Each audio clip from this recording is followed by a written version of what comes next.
Here's a question most financial advice completely ignores.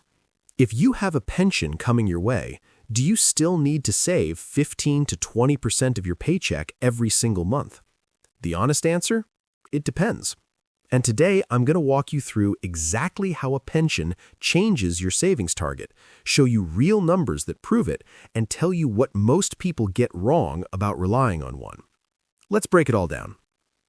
Most financial experts will tell you to save somewhere between 15 and 20% of your income for retirement. If you're earning $100,000 a year and you're putting $15,000 into your 401k or IRA, that's 15%. Simple enough. The whole idea behind that number, you need to build a big enough pile of money that it can pay your bills once your regular paychecks stop. But here's the thing. That rule was designed for people with no pension. If you do have a pension, the math changes completely. Think of a pension like money that was already saved on your behalf by your employer, your government, or your union. You didn't put it in yourself, but when retirement arrives, it shows up as a guaranteed monthly paycheck for the rest of your life. That guaranteed income means your personal savings account doesn't need to carry the full weight anymore. Here's a simple way to think about it. Big pension covers 30 to 50% of your final salary. You might only need to save around 10 to 12% on your own. Smaller pension covers 10 to 20% of salary. Still aim for about 15%. No pension at all? Then yes, 15 to 20% or even more is the right target. Why? Because it all comes down to one thing, the gap. Most retirement planners aim to replace about 70% of your pre-retirement income once you stop working. So if you earn $100,000, your goal is roughly $70,000 a year in retirement. Now, here's where your pension comes in. Let's say your pension will pay you $40,000 a year. That's already 40% covered. You only need another $30,000 from your savings. And here's a bonus that a lot of people overlook: Social Security. If your Social Security benefit is around $24,000 a year, add that to the $40,000 pension, and you've got $64,000 in guaranteed income. Your total target was $70,000. That means your personal savings only needs to cover a $6,000 gap per year. $6,000. That's it. At that point, you could honestly get by saving as little as 5% of your income and still retire comfortably. Here's a helpful way to understand just how valuable a pension really is. Every $1,000 a month your pension pays, $12,000 a year, is roughly equal to having a $250,000 to $300,000 investment portfolio sitting in the bank. So a $40,000 annual pension, that's the equivalent of having roughly $1 million invested without lifting a finger. Now, a pension isn't exactly the same as investments. You usually can't leave it to your kids, and in many cases, it doesn't transfer to your spouse the same way savings would. But in terms of income during your lifetime, it's enormously powerful. Let's flip the example. Same $100,000 salary, but this time your pension only pays $15,000 a year. Add Social Security at $24,000, and your total guaranteed income is $39,000.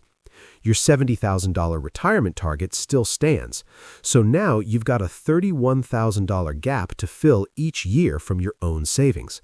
That's a much heavier lift. In this case, you're back to saving closer to 15% of your income. Your pension helps, it's not nothing, but it isn't enough to let you ease off the gas pedal too much. By the way, a $15,000 annual pension is still worth the equivalent of about $375,000 invested. It doesn't carry you across the finish line on its own, but it absolutely lightens the load. Let's compare three people, all with the same goal: $70,000 a year in retirement. Person A, large pension, $40,000 a year, plus Social Security, equals $64,000. Gap to fill, $6,000 per year. Amount needed in savings, roughly $127,000. Person B, small pension, $15,000 a year, plus Social Security equals $39,000. Gap to fill, $31,000 per year. Amount needed in savings, roughly $660,000. Person C, no pension, plus Social Security, gap to fill, $46,000 per year. Amount needed in savings, roughly $979,000. Same retirement income, wildly different savings requirements. That right there is why a pension isn't just a nice perk. For some people, it's the difference between needing $1 million in savings and needing barely $100,000. This isn't just theory. Studies on real households back it up.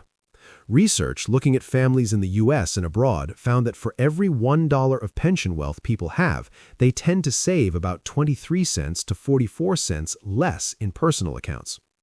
In practical terms, if your pension is set to pay $1,000 a month in retirement, over a 35-year career, you'll likely save anywhere from $97,000 to $185,000 less in personal accounts. Over 40 years, that gap grows to over $200,000. That's a natural offset, and honestly, for most people with a solid pension, it's a reasonable one. But here's the key word: reasonable, not reckless. Even if your pension and Social Security cover 90% of your retirement expenses, you still need a financial cushion of your own. Here's why. Life doesn't stick to the plan. A roof replacement, a surprise medical bill, a car that breaks down, those aren't covered by monthly pension checks. You need liquid savings to handle the unexpected. There's also career risk. What if you're laid off or forced into early retirement before your pension fully matures? Your benefit could be smaller than expected. And there's Social Security uncertainty, especially for younger workers. If benefits change or you claim earlier than planned, that piece of the puzzle shifts. Your investments act as a backup system. Even a modest amount in a 401k or brokerage account gives you flexibility that guaranteed income can't provide. This is where it gets really important and where most people don't think carefully enough. If you're in your 20s or 30s and your employer is promising you a pension, understand this. That promise is 30 to 40 years away, and a lot can happen between now and then. Companies go out of business. Pension plans get frozen, restructured, or reduced. The younger you are, the longer that promise has to survive before you collect. Smart move for younger workers? Treat the pension as a maybe. Save as if it isn't there. If it shows up when you retire, that's a bonus, a massive one. But don't build your entire retirement plan around it when you're 28. On the other hand, if you're in your 50s or 60s, different story. You're close to collecting. The plan has been funded for decades. There's much less runway for dramatic changes. Your pension is a lot more real and reliable at that stage. Interesting trade-off, right? Younger workers have time and compounding on their side, but their pension is the riskiest. Older workers have a more reliable pension, but less time to grow their savings. One more thing worth knowing. Not all pensions are created equal. In the U.S., private pension plans are insured by a federal agency called the Pension Benefit Guaranty Corporation, the PBGC. If your company's pension plan fails, the PBGC steps in. But it has coverage limits. It doesn't protect every plan, and it doesn't replace every dollar promised. Before you count on your pension heavily, ask yourself these questions. Is my employer financially strong? Does this pension have a cost of living adjustment for inflation? Are there survivor benefits for my spouse? Is the plan fully funded? If any of those answers concern you, it may be worth factoring your pension in at a discount and bumping your personal savings rate up a bit to compensate. Here's how to stop guessing and start planning with real numbers. Step 1. Estimate your retirement spending target. Start with 70 to 80% of your current income, but better yet, actually map out what you expect to spend. That gives you a precise target, not just a generic rule. Step 2. Find out how much your pension will cover each year. Step 3. Add in Social Security. If you're over 40, go ahead and factor it in. Under 40, leave it out for now. Build your savings as if it won't be there and let it be a pleasant surprise later. Step 4. The leftover gap is what your personal savings needs to fill. Size your savings rate around that number. That's it. No more guessing, no more picking a random percentage because someone online told you to. Here's the bottom line. A pension is genuinely powerful. A big one can absolutely justify saving less, maybe even dramatically less. A small one still helps, but you'll need to do more heavy lifting on your own. The key is knowing your gap. Once you know what your guaranteed income covers and what it doesn't, you can build a savings plan that's actually tailored to your life, not someone else's. Don't undersell your pension. Don't oversell it either. Run your numbers, know your gap, and save with intention.